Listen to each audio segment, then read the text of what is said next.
En una tierra donde la fe y el poder caminaban de la mano, dos hombres se enfrentaron en una lucha que cambiaría el destino de Israel para siempre. Una historia de ambición, profecías y rebelión que dividió un reino y marcó el inicio de una era.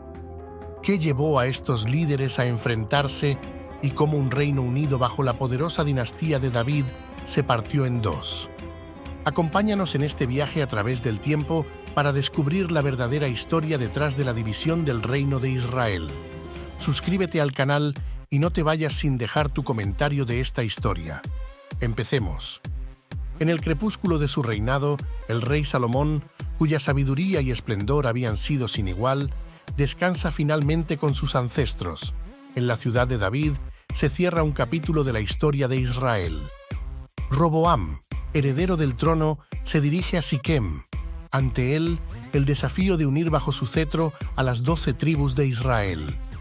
Entre la multitud, un hombre destaca, Jeroboam, marcado por el destino a través de una profecía que prometía dividir el reino, un mensaje divino que presagiaba el cambio.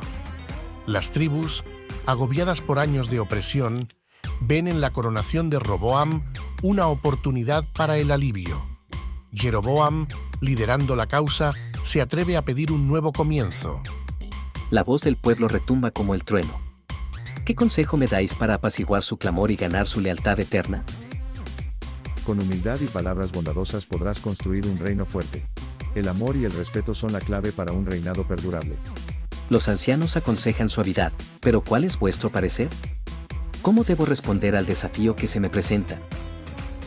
Debes demostrar tu fuerza desde el inicio. Que sepan que no tolerarás desafíos a tu autoridad.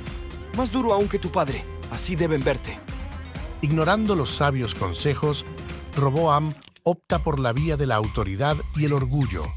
Su respuesta al pueblo no solo es dura, sino desafiante, prometiendo una carga aún más pesada.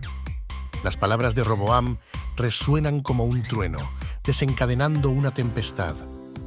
La brecha entre el rey y su pueblo es ahora insalvable. Las tribus, lideradas por Jeroboam, rechazan su autoridad, marcando el inicio de la división.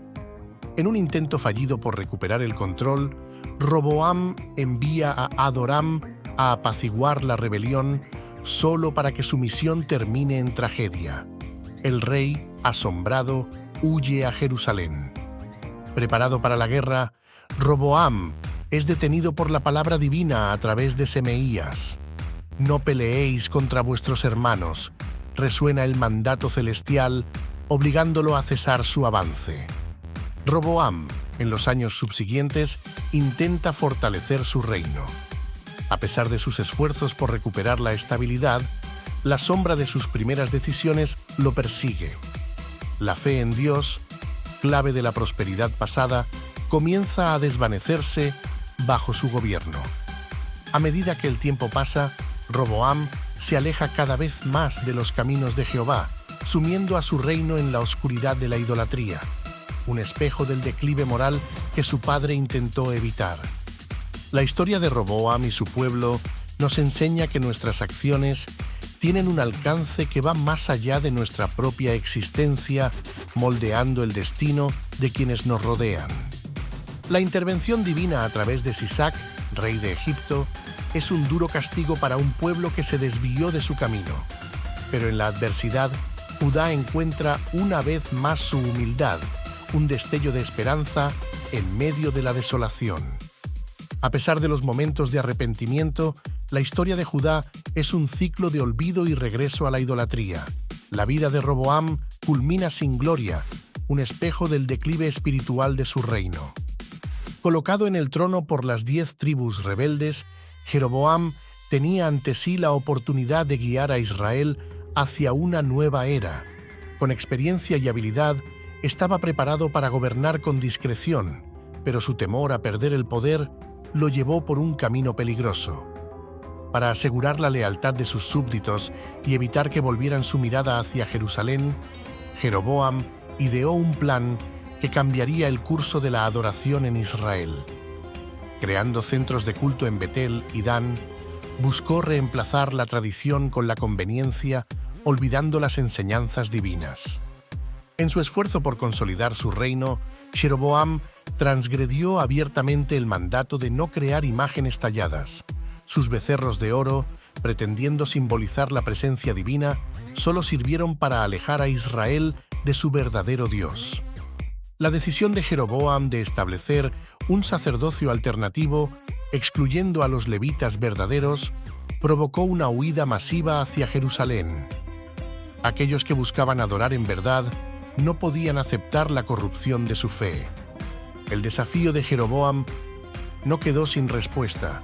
Un profeta de Judá, portador de la reprensión divina, confronta el altar en Betel, prediciendo su destrucción y la de aquellos que lo sirven, un sombrío augurio de las consecuencias de desafiar a Dios.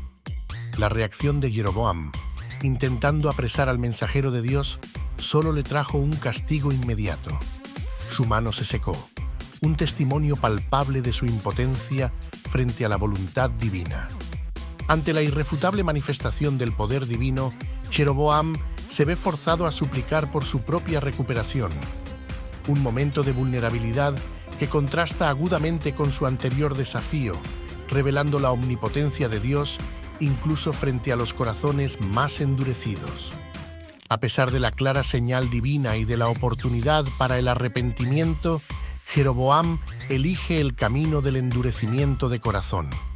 La devastadora profecía sobre el altar y las advertencias del profeta son despreciadas, una decisión que sellaría su destino y el de su reino.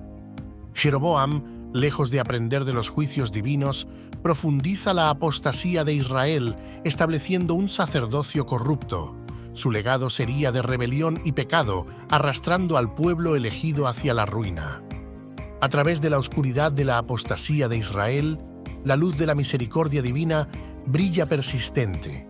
Profetas como Elías, Eliseo y Oseas se alzarían, incansables en su esfuerzo por reconducir a Israel hacia la fe verdadera. En la historia de Jeroboam y el reino dividido, encontramos una lección trascendental sobre las consecuencias del alejamiento de Dios. Pero incluso en la hora más oscura, la promesa de redención y la posibilidad de un nuevo comienzo persisten, un testimonio del amor eterno de Dios por su creación.